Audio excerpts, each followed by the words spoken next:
લોકો પાણીમાં ડૂબે, ખાવાનું મળે કે ન મળે, લોકો મરે તો મરવા દો, પણ અમે તો ફોટો સેશન, નાટકો અને દેખાડો જ કરીશું. વડોદરામાં વિશ્વામિત્રીના પાણીએ આફત સર્જી છે અને નેતાઓના હાઈ વોલ્ટેજ ડ્રામા તો જુઓ. જરા પણ શરમ નથી આ મંત્રીઓને. રેડ કાર્પેટ ન પાથરી શકાય એટલે મંત્રીઓ ડમ્પર પર બેસી નિરીક્ષણ કરવા નીકળ્યા. શોભાયાત્રામાં નીકળ્યા હોય તેમ આરામથી ઉપર બેસી ગયા, નિરીક્ષણ કર્યું. હદ ત્યાં થાય કે ડમ્પર પર બેસવા ખાસ આ લોકો માટે સીડીની વ્યવસ્થા પણ કરવામાં આવી હતી. ઋષિકેશ પટેલ, જગદીશ વિશ્વકર્મા સહિતના અનેક લોકો પણ આ ડમ્પર પર હતા. અરે નાટકો બંધ કરો, તમારી પાસે આશા નથી, જનતા કહે છે. પાછું થોડી પણ તકલીફ આ મંત્રીઓને ન પડવી જોઈએ. પ્રજાનું જે થવું હોય તે થાય.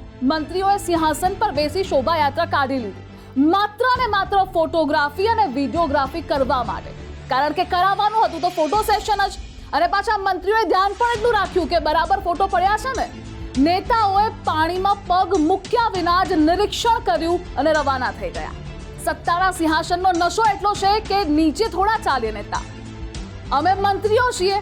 20 વર્ષ પછી વડોદરામાં અસામાન્ય સ્થિતિ સર્જાઈ હતી તંત્રના પાપે. અનેક વિસ્તારોના ફ્લેટ, એપાર્ટમેન્ટ અને ઘરોમાં 4-4, 5-5 ફૂટ સુધી પાણી ભરાયા હતા. ખાવાના ફાફા હતા.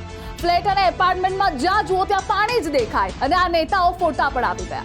જનતા પૂછે છે કે ક્યાં છે કોર્પોરેટર, ધારાસભ્ય અને સાંસદો? ક્યાં ગયા પ્રજાની સેવા કરનારા તમારા દાવાઓ અને તમારા નેતાઓ? પ્રજાની પડખે ઊભા ન રહો તો કંઈ નહીં, પણ નાટકો અને દેખાડો તો ન કરો.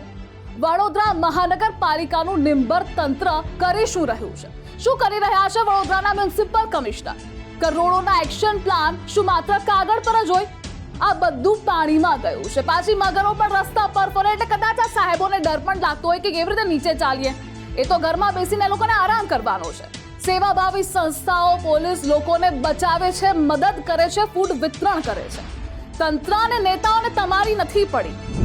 જળ વ્યવસ્થાપનનો ઉત્તમ નમૂનો એ વડોદરા એટલે કે સંસ્કારી નગરીને કહેવાતું હતું, પરંતુ નગરોળ તંત્રના પાપે અત્યારે લોકો હેરાન થાય છે.